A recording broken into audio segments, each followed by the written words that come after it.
Our distinguished speaker, Mr. Paul Hayes, Mr. Cenk Yavuz, dear EGİAD members, dear participants, I would like to welcome you on behalf of Aegean Young Business Association, EGİAD. Cummins, a global power leader, is a corporation of complementary business segments that design, manufacture, distribute, and service a broad portfolio of power solutions. The company's products include diesel, natural gas, electric and hybrid powered powertrains, and powertrain-related components such as filtration, after-treatment, turbochargers, fuel systems, control systems, air handling systems, automatic transmission, electric power generation systems, batteries, electrified power systems, hydrogen generations, and fuel cell products. COVID-19 has a devastating impact on our communities, our economy, and our people. It's hard to think away of that pandemic has not changed our lives. Our businesses were impacted as well. Cummins takes a broader view of sustainability, including the environmental, corporate responsibility, health and safety, diversity and inclusion, employee development, and governance. The company tracks many key performance indicators. I reviewed the sustainability report, which is about 72 pages, but I'm really impressed. I suggest you to read this valuable report, and I'm sure Paul will give us some of the details, but I personally like to mention some points.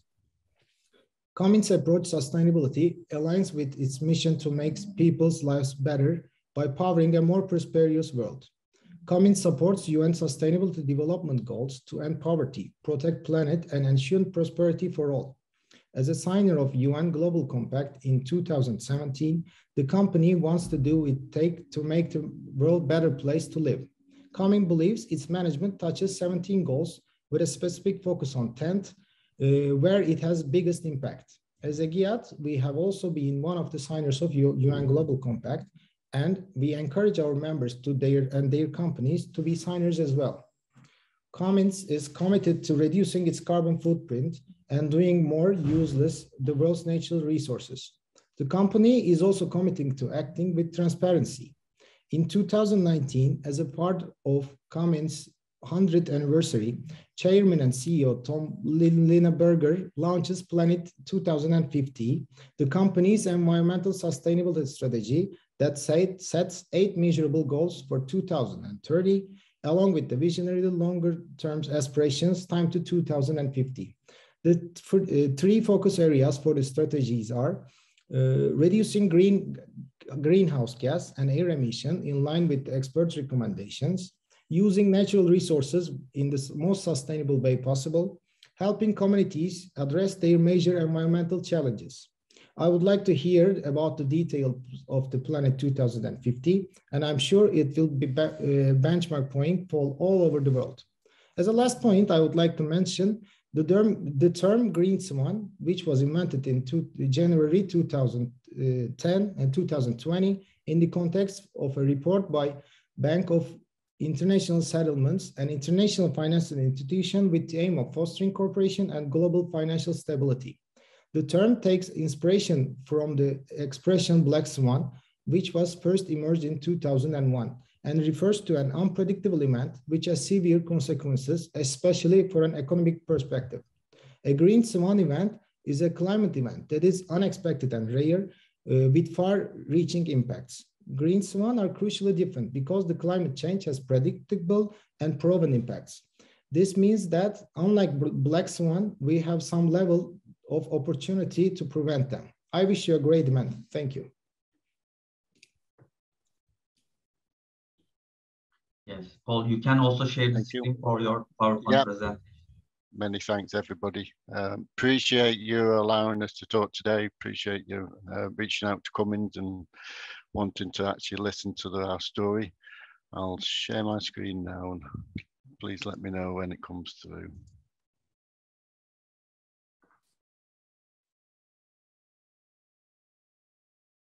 Yes, we can see Excellent. It. Okay.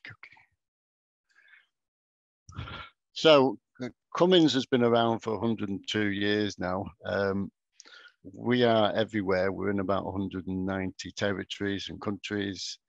Our products are in every walk of life, and you've probably never heard of Cummins at all. but I can guarantee that you've seen our products without even realizing it. So I'll quickly go through our history and a bit of who we are and what we've been doing. I'll talk about New Power in particular, because I know that'll be of interest to people. But then I'll spend a few minutes or so talking about sustainability and how we've been progressing our story. You know, if you've got any burning questions, please let me know, but otherwise we'll take the questions at the end. Okay.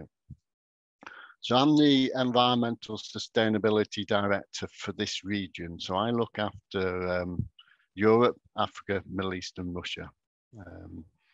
Now, prior to that, I was a research scientist. I've also been in health, safety and environment. So I've been doing this for quite a while. So it was good when Cummins and you know, started talking about sustainability and how we can move it forward. And I've been really privileged to be a part of this for quite some time now. So, okay. So Cummins was founded in 1919. It was founded by Classy Cummins and W.G. Irwin.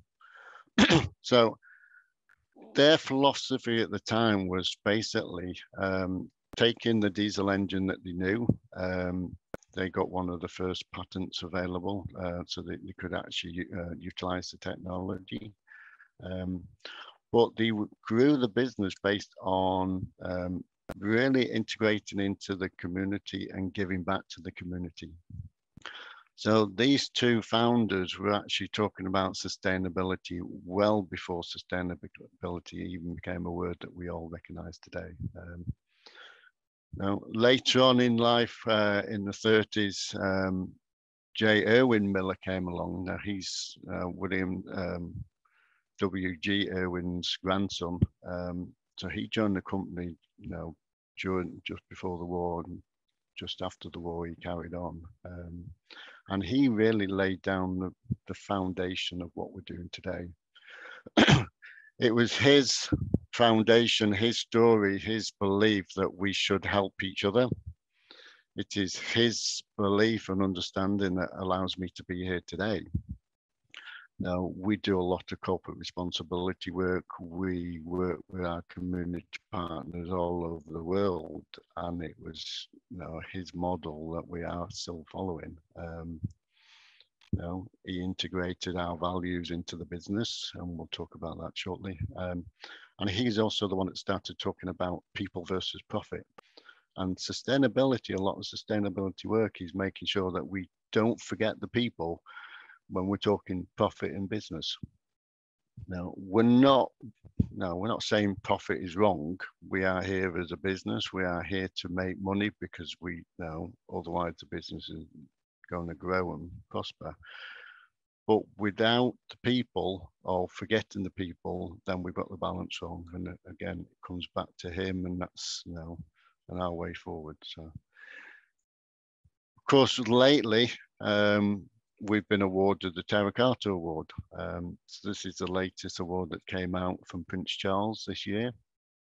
It was announced at the COP26 summit that took place a couple of weeks ago now. So 45 companies or recipients got the award, and Cummins thankfully was one of them, and it was really nice to see. And really it was given to us because of this profile. This is profit, people, prosperity, and now the planet. Now we've just talked about, J. Irwin Miller was talking about moving from profit to people. Tom Linebarger and his leadership team at the moment have moved us from people to prosperity. And I'll copy that in a minute. And of course, it all leads on to our Planet 2050 program, which hopefully you'll enjoy listening to and talking about shortly. So a bit about us, as I say, 190 countries. So I used to be responsible for distribution business. I was their HSE director. So I have sites in every one of the 190 countries. And I've been to Turkey a couple of times with our DBU locations. So I got to know the Will quite well during my time. 58,000 employees. The latest count, I think, we're just topped the 60,000 now, so we're still continuing to grow. 1.3 million engines. So most people who do know us because we build diesel engines. But of course, if you just heard, we do a lot more than just diesel these days. As I say, we've been around for 102 years, and our philosophy and the way we've talked about sustainability was how do we manage to make the next 100 years or 102 years, knowing that none of us in the company at the moment will be still around in 102 years time.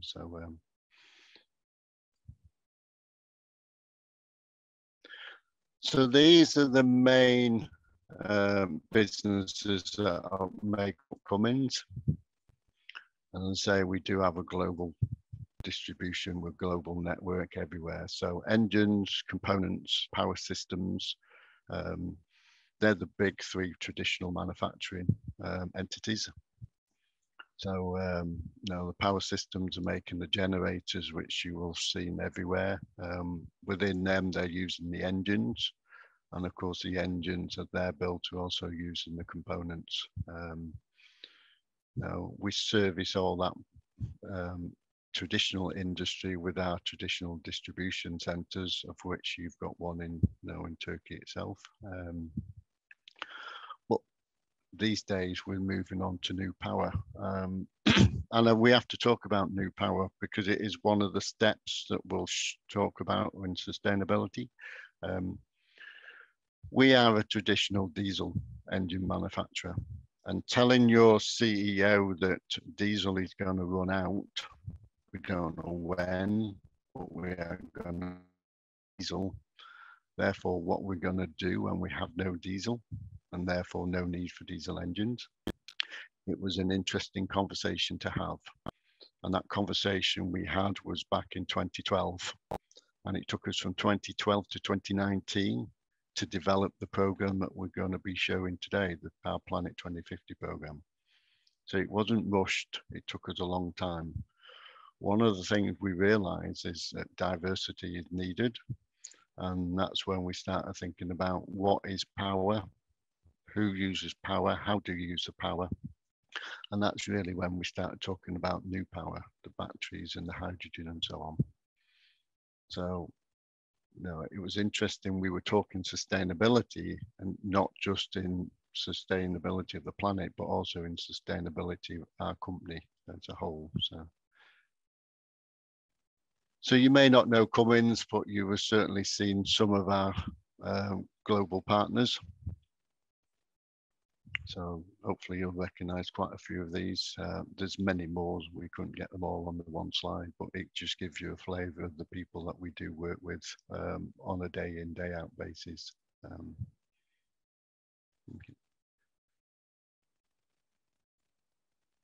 So quick introduction into new power. So new power is based on the battery systems, and it's also based on hydrogen. So for the battery systems, there's lots and lots of discussion at the moment, lots of visibility in the car market in particular, about moving to hybrid engines, moving to fully electric vehicles and so on. We're the same. We don't just do a traditional diesel engine. We do have petrol engines around. We have natural gas engines around. But we've transferred a lot of this now into the batteries. So we needed the powertrain that you needed then to power with the batteries and so on. So on highway buses, was really where we first started. So it was, got into the buses and the medium trucks, but we've also done off-highway, construction work as well. And that's programs expanding. As I say, this is still new, so we've still got plenty to do. The area that we've been really focused on in Europe in particular has been hydrogen technology. we have just built a new facility in Herten in Germany, which is really looking at building the fuel cells. So in a fuel cell, what you do is you take hydrogen, hydrogen goes in, and basically as it burns, it produces electricity. So you've got hydrogen going in, you've got water coming out as it's reacted with the oxygen, and that reaction then generates lots and lots of electricity. These are already being used in train applications, in particular in Europe, but we can see them in other entities as well. As you can see here, we're talking about transit buses and commercial fleet and so on. The ones in Herten in particular are for the trains, so they are bigger units than you would normally expect. But it's an interesting development that we've been working on. I've been working on personally for the last 2 years. The opposite is generating the hydrogen. At the moment, a lot of the hydrogen is produced from natural gas, so it doesn't do us any favors at all. We're still using fossil fuels. What we need to do is move away from generating hydrogen from fossil fuels, and this is where the PEM electrolyzer comes in. So this is using a permeable membrane, which is then allowing us to split water back into oxygen and into hydrogen, and then the hydrogen can be collected.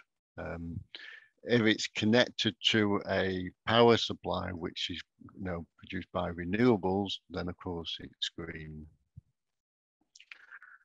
So the new facility that we just announced that's being built in Spain is going to be linked to wind farms and solar farms and so on.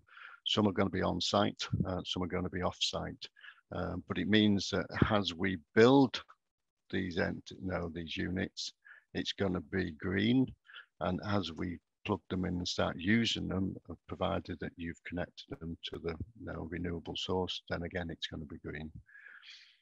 So still a long way to go. We've still got lots to work to this, and it really is an exciting time for us all at the moment.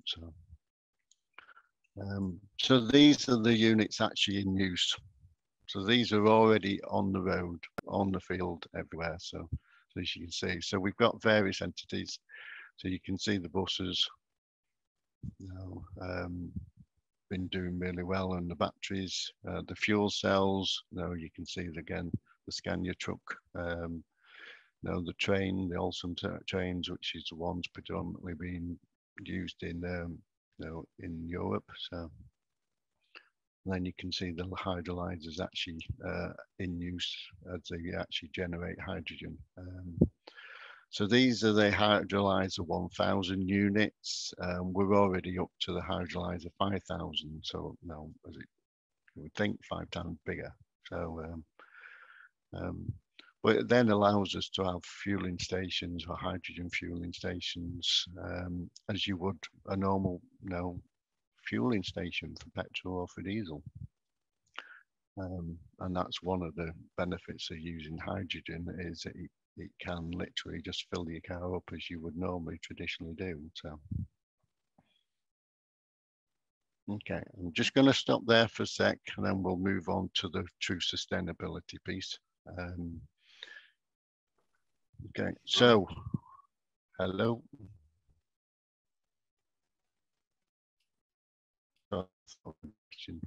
Okay, so our story. So as it says, our mission is making people's lives better by powering a more prosperous world. We chose that particularly very, very carefully, because prospering a world, or more prosperous world, is basically because we need a planet. We need to make sure that the planet is still here for us. No, it's no good being a good company, being a very prosperous company, if we've got no world to supply. So these words were really taken carefully to make sure that we understood that we're here to help the world. Our vision is innovating for our customers to power their success, because you will have seen a lot of our customers are the ones that you see on a day-to-day basis. They understand that they have to change as much as we do. So how do we work together? How do we share ideas and help each other out? Now, some of the problems that we're facing at the moment are not our problems. They're supply chain problems. So how does the whole supply chain help each other? And then you can see the values that go back to the early days, and they're still really, really key for us. And the one that we want to really work on today is the caring piece. Now, as we said, we're here because we want to make people's lives better. And so I'm here because I've been allowed to talk to organizations around the world and show that we are here to help. How do we help you improve? Now, you might not know today how to improve, but as time goes on, we're still here, we're still helping you. Because we've got a number of sites in Turkey, you've already got a way into how can we help you as both as a nation, but also as companies. So, and that's what we've been doing. That's the way we've been working, and that's really where our Planet 2050 comes in. So quick mention about corporate responsibility. So I work within health, safety and environment. I work within facilities. I work within the supply chain structure. So I'm basically looking after everything that's inside Cummins. But we do have a big team of people that are already looking at now social responsibility and helping communities. Now, so we've got our technical program, which is basically people to educate them, to learn what it is now to be a technical expert, get your foundational studies. Now, sometimes these students will end up working for Cummins, which is even better for us. But that wasn't the intention. The intention is to make people's lives better because we're here. Now, Cummins powers women. Again, it's been running quite a while and it's been really successful. And we pride ourselves on making sure that we have total equality in everything, as it shows in the bottom corner, advocating for race equality. We have race equality, we have gender equality, everything. We really do make sure that we're talking the talk and walking the walk, as they say. The one I'm particularly proud of is the Cummins water program. Now, that's come from me and the work that I've been doing with my leadership team, and Tony Satterthwaite, who I used to work for, has taken it on now for the Cummins. And it is really, really good to see. So that's where, again, we're helping the communities because we use water. You'll see our numbers in a minute for Europe. We still use water. We need to use water. But how do we use water and not take it away from the communities? So when in Europe it's raining constantly, I'm based in the UK, it is always raining in the UK. You get used to it. But of course, the rest of Europe and the rest of Africa and Middle East and so on have got very little water. So we can't be taking their water away and making the community suffer. So our aim is to make sure that water is available for them and for us. So, okay. So back to sustainability, as we've mentioned earlier, we are aligned with the UN sustainability goals. We look at all 17 of these, we understand what is required, but we really do focus in on 10 of them. Now, if you look in particular at number 6 and number 14, they're the two that really look into the water work that I've just been talking about. That's where I started looking into how do we make sure we've got clean water and sanitation, and how do we make sure that we're not affecting life below the water as it is. So So each of our goals are really focusing in on one, two, or even three of these, but overall we're looking at, took them all into consideration. As you work on your own program, some of these may be more critical to you than others, and that's fine. No, it really is for you to understand what best for you to do, what needs your effort, and how do you, focus in on it. So I say some of these are mine, some of them are corporate responsibility, and so on. Again, how do you spread the load, and have other people working and helping to do the work? Okay.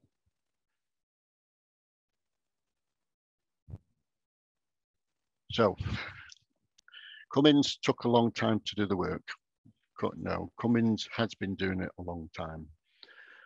Now, the 2003 sustainability report that we wrote, I would say was probably a few pieces of paper, not much more. It was a very flimsy report.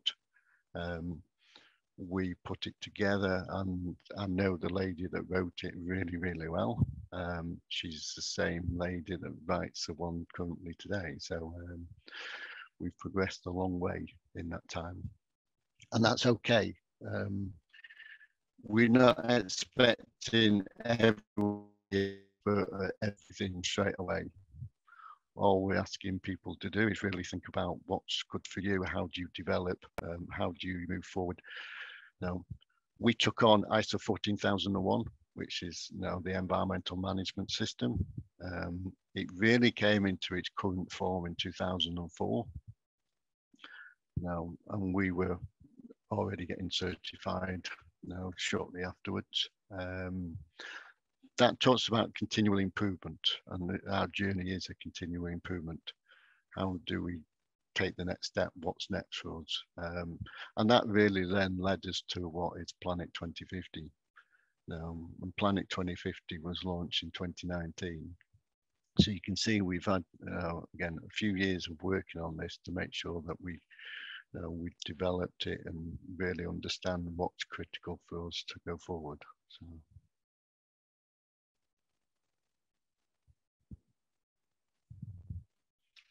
So Planet 2050. 2050 is a long, long way away. When you talk to some people, it's a lifetime away, and it really is.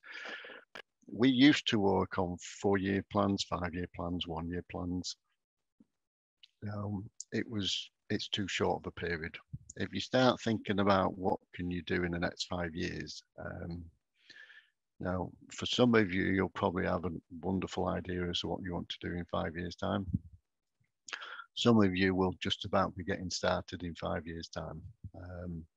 So we then said, well, the next logical step is to go for Planet 2050, which is now a 2050 program. It gives us real time to understand what it is we need.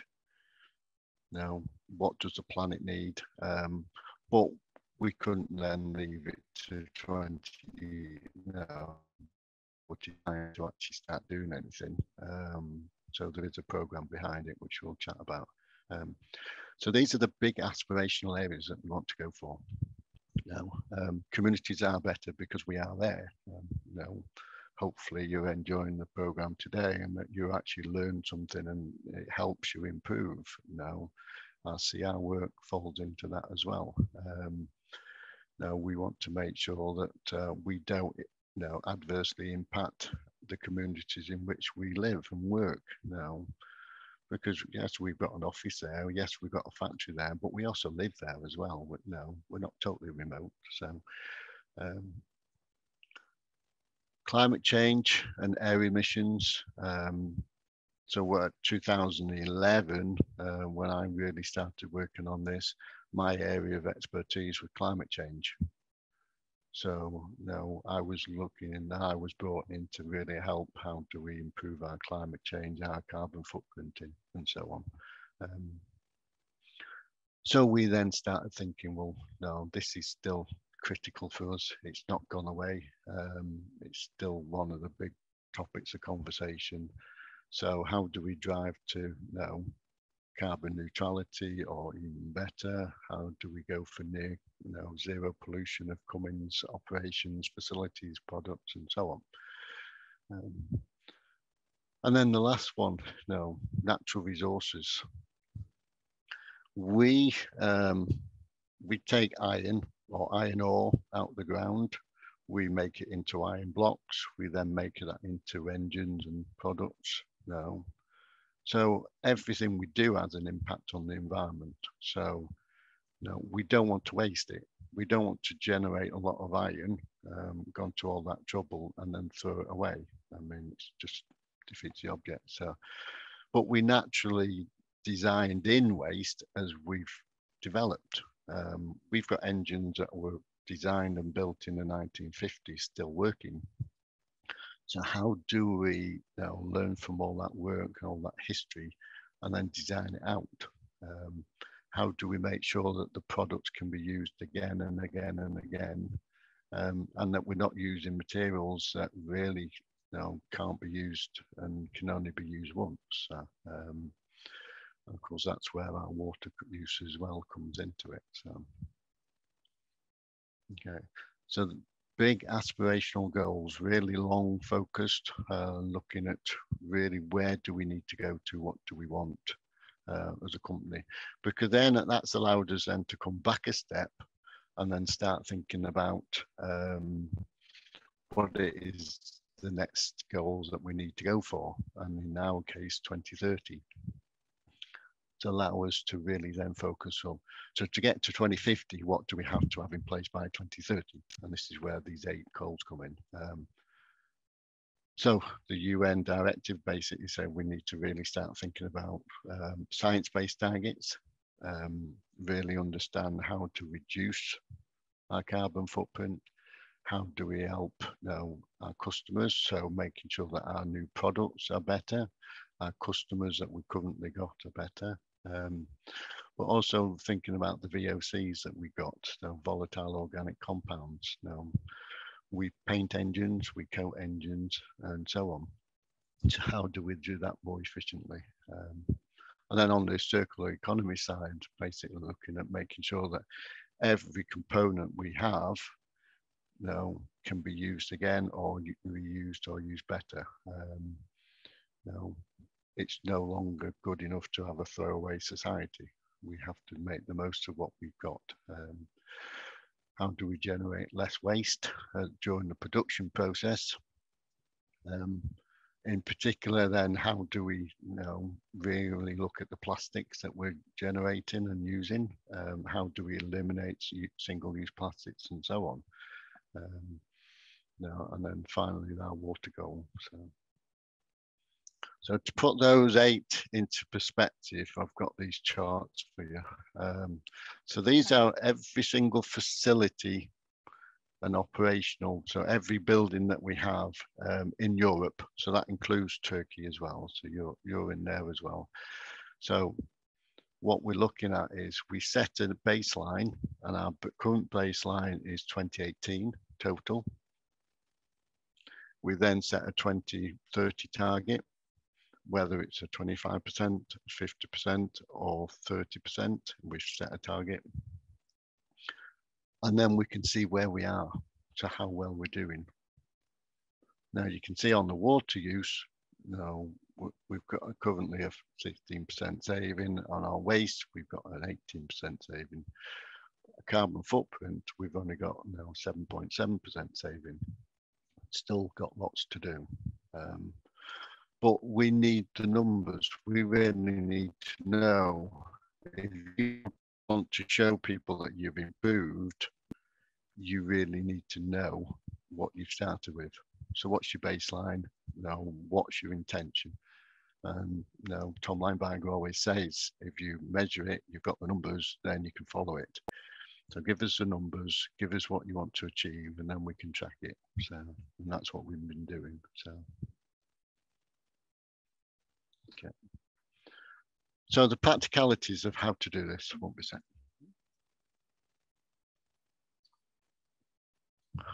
You're already doing a lot of it. You will already be doing a lot of it. different companies need different things, but we always have come back to the same requirements. We have to make sure that we are compliant with all the rules and regulations that we need to be compliant with. Number one step always. We don't want to be getting liabilities. We don't want to get bad press or any other issues, but no, whatever the rules say that we need to follow, we are following. And that's applicable in every country. So of course, 190 countries, 190 different sets of rules and requirements. How do we make sure that we're compliant? So we can then look at eco-efficiency, making it cheaper. Eliminating waste and saving money. There's nothing wrong with saving money.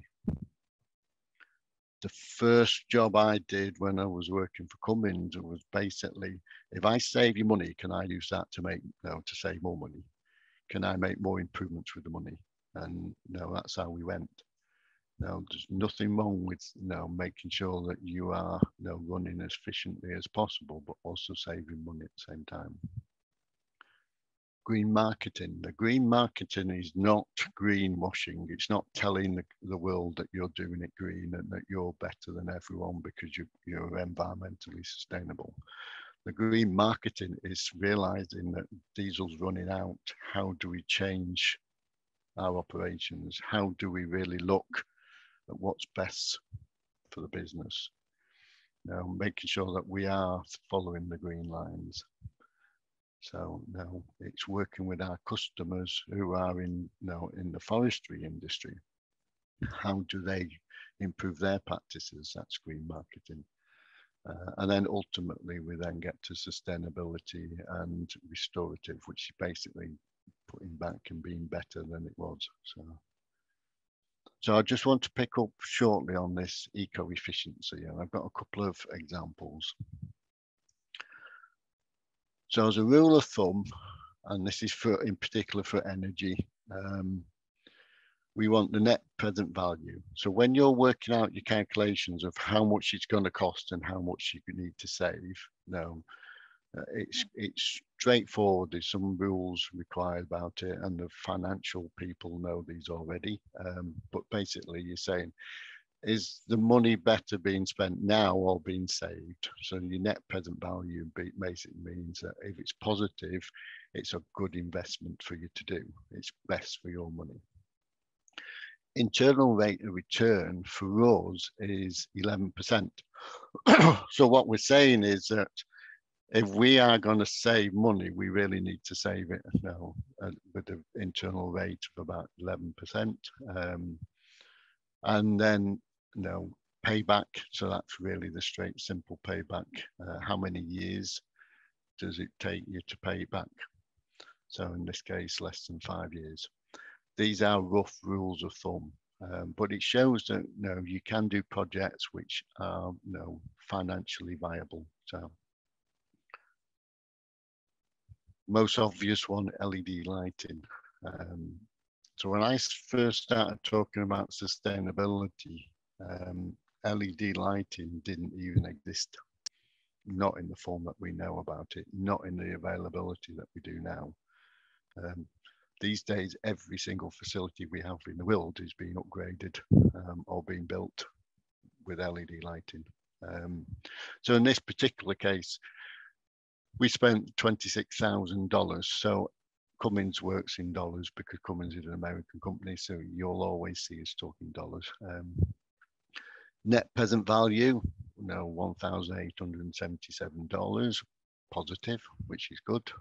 Internal rate of return, 12%, better than the 11%, which is good. Payback, 5.4 years against 5 years. Okay, close enough. Okay. So you can see now within 5 years, you've paid your money back. You've made your savings. Solar is on the other extremes. Now, when I first started putting in solar panels, I was getting 25-year, 30-year paybacks. We got them down to 15 years or so. this particular project came in at 9 years. It's still a long time than the one. We know it's no longer than the 5 years, but it was worth it. We did the numbers and it's worth it. So this is our brand new UK logistics centre. All those on the roof are all solar panels. It cost us a lot more than the 160,000 that we're talking here. So that's number one. The 160,000 was basically only part of this project, and you can see it in the first row at the end. So lots of work's been done since, but the model still works. Spent 160,000. Feed-in tariff is basically how much the government in the UK gave us because we put solar panels on. So the feed-in is basically allowing us to export that electricity to the grid. So because of the timing, we got government incentives. So we got 11,000 for it. So it does help us with our numbers. It does make it easier. Net present value is positive. Internal rate of return is positive, and as I say, payback was slightly longer. So, okay. So there are a few other slides in here as well, and I just want to skip through these quickly because I know we'll be short of time. Now, it says in here, use it, use less, use better. Think about the hierarchy of controls. Reduce, reuse, recycle is such an old adage, but it always works. So think about it. Now, we have various things that we look at in terms of our training. So when we do a training program, it lasts a week. We create our environmental champions or go out into their facilities and look for improvement projects. These are the areas that they look at. So it's good. One of your projects will fit into here somewhere. So it gives you some ideas as how to go for. Okay. Last slide from me. We've been largely talking about scope 1, which is direct use on site. So that's your natural gas you've used, your diesel you've used. Scope 2, the electricity you've been buying. Okay. Scope 3 is a lot harder. Now we're talking about helping our customers. So we're looking at end of life, we're looking at transportation, distribution, we're looking at now services and purchase goods and stuff, because some of our engines, our generators are actually used in that market and so on. When you start out, look at your scope 1 and 2. As you expand your understanding and expand your knowledge, then you can start looking at scope 3. Don't overdo it. There's no need to rush into this.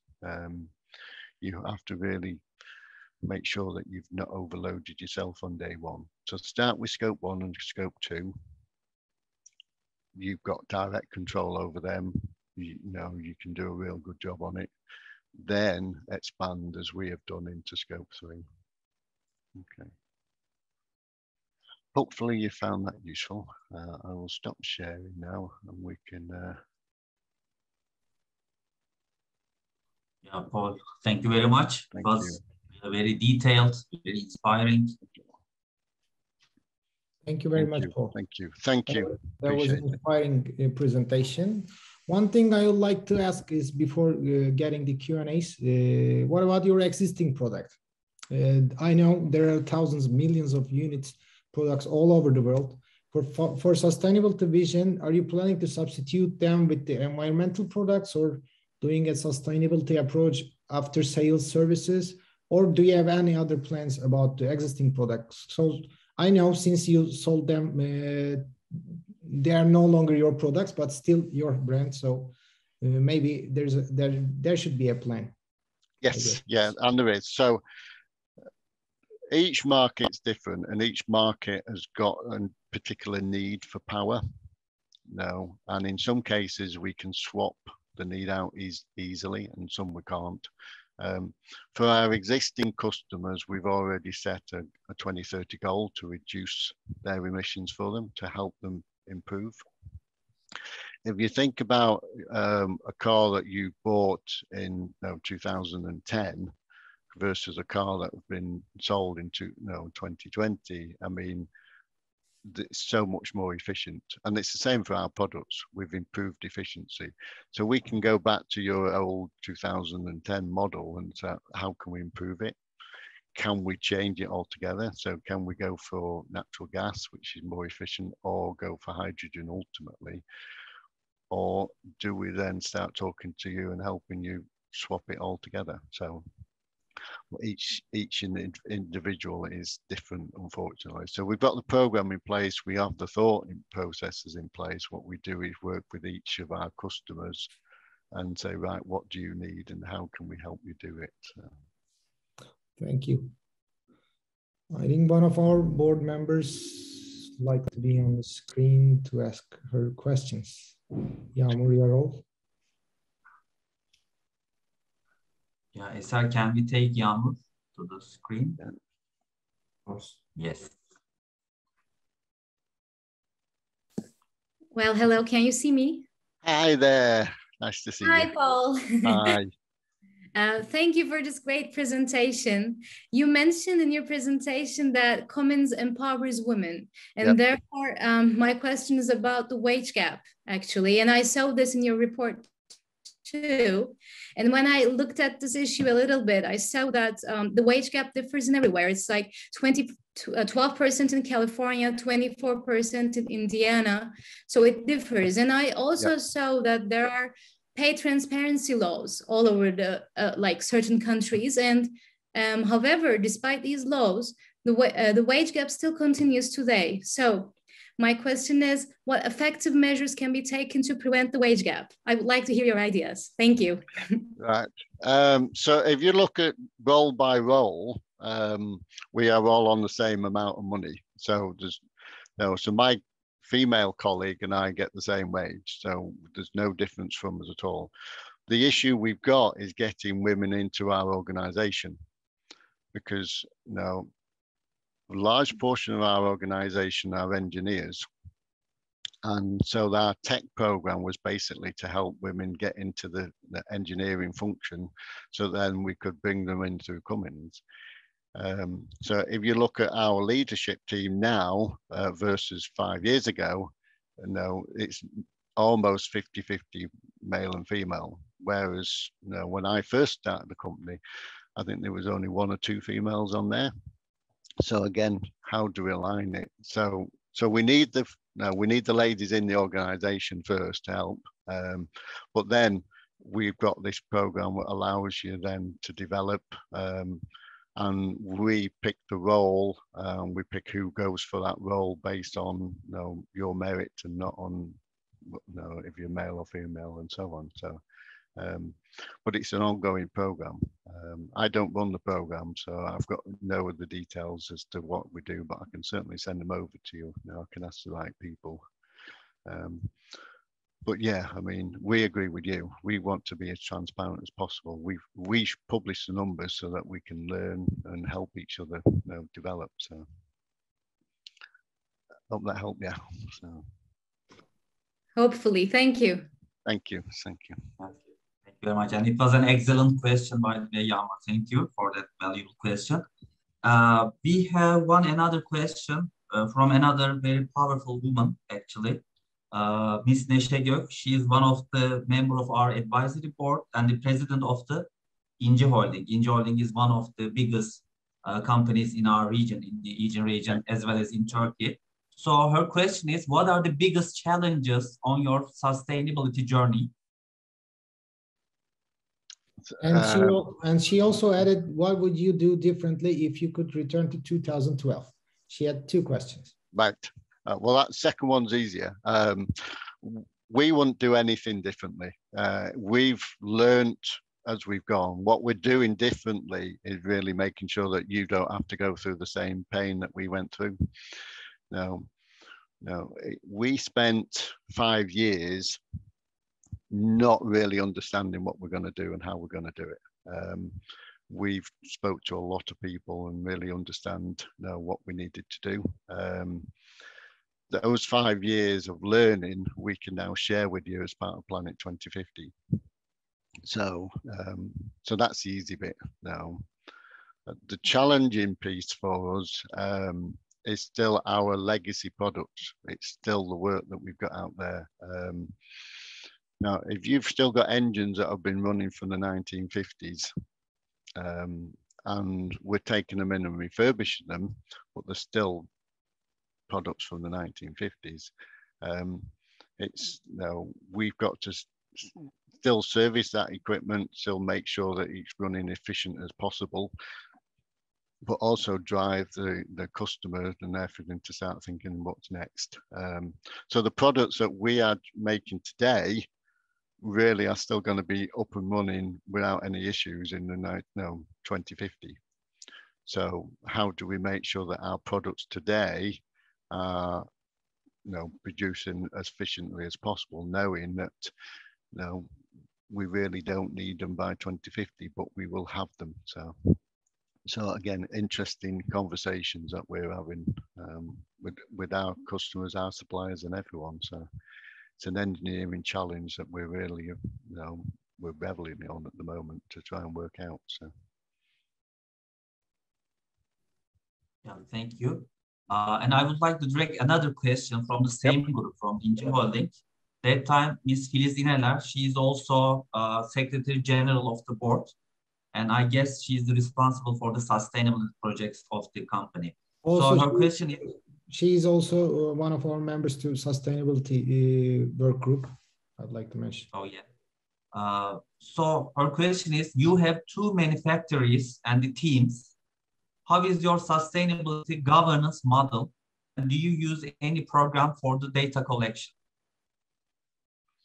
Yeah, so our governance model is called ACES. So it's the Action Committee for Environmental Sustainability. So originally in 2012, the first thing I started working on was the governance structure. Each business unit, each region, everyone did it all independently. There was no joined up thinking at all. We were working on ISO 14001, the environmental management system, but that was the only joint lined up thing that we had. Everything was totally independent. So we put in the action committee then to start talking about all the different functions, all the different regions, all the different business units. We got together on a quarterly basis. We started working between us as to what should we do, where should we focus. We then sat down with Tom Linebarger and basically presented it to him, and between us we then decided that which are the big focus areas to work on. We had to do some things straight away, so we started working on the priorities. We started working on aligning organizations and business units so that we can then start talking about general targets to set.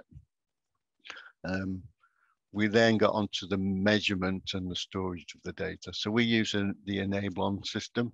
It's an off-the-shelf data collection system. So each site on a quarterly basis will report all their environmental data. And then that's the data that then you see in the sustainability report. That's the data I've just shown you in the charts. But the governance structure really came first because that allowed us then to develop this Planet 2050 program. So.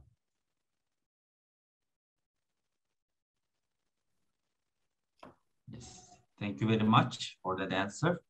Another question from, we have the International Relations Committee in EGİAD, and the chair is Ms. Elif Kaya, and her question is, you mentioned that you are running a few 40 and 50 years old machines. Yep. So those machines weren't built to be environmental friendly. So how do you make them to be environmental friendly, and how do you manage scope 3 indirect GHG emissions and the other collateral carbon footprint? That's a similar question that I just asked. Yep. Yeah. So you know, when you buy your car, you can keep your car as long as you want. It's entirely up to you. We don't say that after 5 years you should trade it in, get a new one. And it's the same with our products. They were the most efficient at the time. They were legally compliant at the time. So as we've gone through, various markets have required us to upgrade, but it's you as a customer that has to upgrade. You as a customer have to decide, do you want to upgrade your current product or change your product out and go to get another engine and so on. In these cases, what we've done is we've upgraded those engines to be as still compliant as we can. Upgrades can only take you so far, and then we've had to start working with companies to really go to the next level, which is ripping out engines and starting again. Sometimes it's not worth it. If it's a bus, it's not worth it. The bus is already worn out. It's not changing.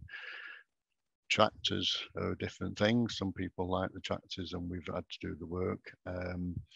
When you've just spent 100 million on a super yacht and it's got 2 of our engines in the bowel of it, we've really made sure that those engines will last you and be compliant for as long as you can, because we don't want to be ripping your boat apart. So, but it's a long discussion, and it really comes down to who's the customer, you as the owner, what are you prepared to do, what do you like us to do, and then we're giving you guidance to help you with that discussion. So,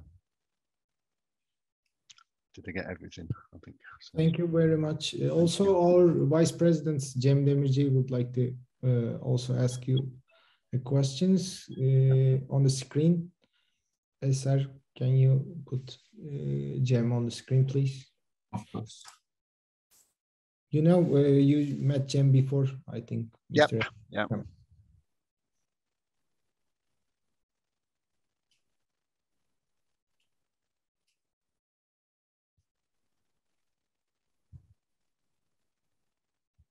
Can everybody see me? Hi there. How are you doing? Hi, Paul. Nice Hi. to see you. Nice to see you again. It was very inspiring, as everybody said. We learned a lot from you today. Thank you so much for the effort and appreciate it. Time and everything. We really appreciate you. Thank you. My question is about actually, you're just trying to find out your kind suggestions for small or medium-sized companies like mine personally. I mean, you represent a huge giant company globally, it's a leader and so forth. But I'm looking at the slides right now. I remember your financial model.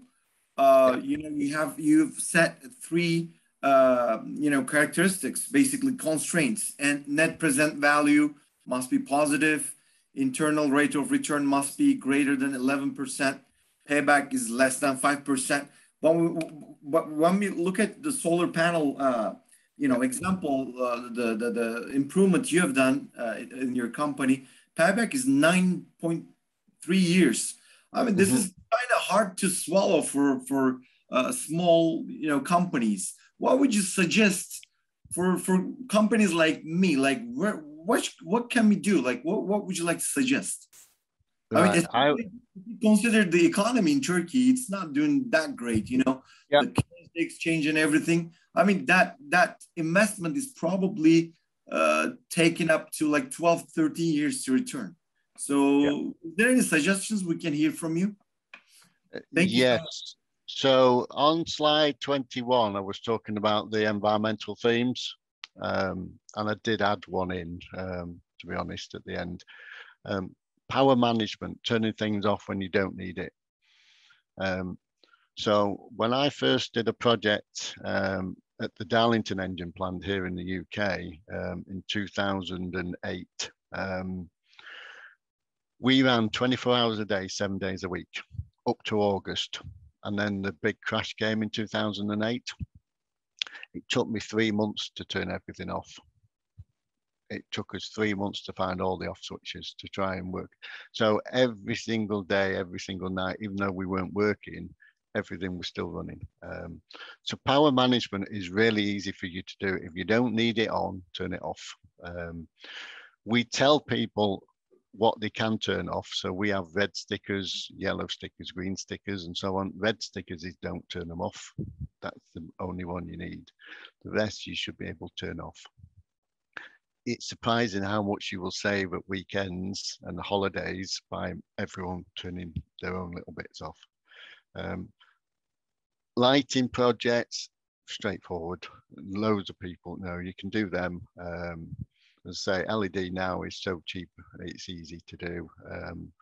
The color matching and everything so much better than it used to be. So you have very few issues these days. So no. Building envelope, making sure that you've got no big holes in the building. So we've already got holes, we've got big windows and we've got big doors. And most people will leave the doors up, especially in summer, they'll leave the door up, but then they'll have the air conditioning on. So you're basically trying to air condition the planet. So we use fast acting roller doors with manual doors that shut, automatic doors and so on. But we also make sure that we've done holes in the walls and the windows and everything like that. So just really look at the building. Machinery, you can look at, depending on what you're doing. So you can, again, look at it, but power management comes first. Turning it off when you don't need it's good, but then is it efficient? Heating and cooling for us, for a lot of small sites, 40–50% of your energy use is going to be heating or cooling. So again, how do we insulate it better? How do we make sure that equipment is being run effectively and so on? So yes, the slide 21 is really the good area for you. You can work through that and actually see. I'm assuming it's still slide 21 in your deck, but yeah. Thank you so much, Paul. Thank you. Appreciate it. And Paul, the final question, the last question, it's about the reporting actually. What sort of reporting systems do Cummins use? GRI reporting, this is I think Global Reporting Initiative, CDP, which is the Carbon Disclosure Project, or else? What were your metrics for choosing that? So some of it is still manually done. So our Enablon system, we needed a system that allows us to, everyone in the world, to actually input their data. So we looked at a number of companies to try and work out what was a good system to go for. And we've had 2 or 3 different systems, to be honest. The Enablon system is good for collecting the data, but at the moment it's very manual. So each site has to manually put the data in. So we're working on that as next. That gives us your raw data. We then get it validated. So we validate it internally, but we also get it audited externally. And then we work with companies in the US because we're based there for the external reporting. So once we've got the data and we're happy with it, we validated it. Again, it's manually extracted out of that to put in the various reports that people have to do. So Laurie, who a friend of mine that I've been working with for a long time, who writes our sustainability reports, she is also responsible for making sure that we publish the right data with disclosure reports and everything else. So it's a mixture of Enablon and manual, unfortunately. So okay, thank you. And Paul, before closing, I would like to also mention one point. First of all, it was great and fruitful. It was a really inspiring, and as EGİAD we also have a periodical, so we have 4 issues in a year. So maybe in one of the issue we can invite you, so you can write some comments at the year end about sustainability or any other topics related to corporate governance as well, because it's a great to meet you here in a webinar, but we would like to also you in our journal, in our periodic. So for closing, I would like to turn to our president, Mr. Dünyaca. Mr. Reis, thank you very much. It's glad to have you here. It was a very satisfying presentation, and we are enlightened with the answers to the questions as well. Hope to catch up you someday in UK or in Turkey. It's also glad to meet you. We are also, I would like to thank to Cem Demirci for letting us to know you. And for our participants, thank for joining us. Everyone had a great day. I wish everyone had a great day. Thank you very much. Thank you very much. Appreciate it. Take care, everybody. Speak soon. Thank you. Bye-bye.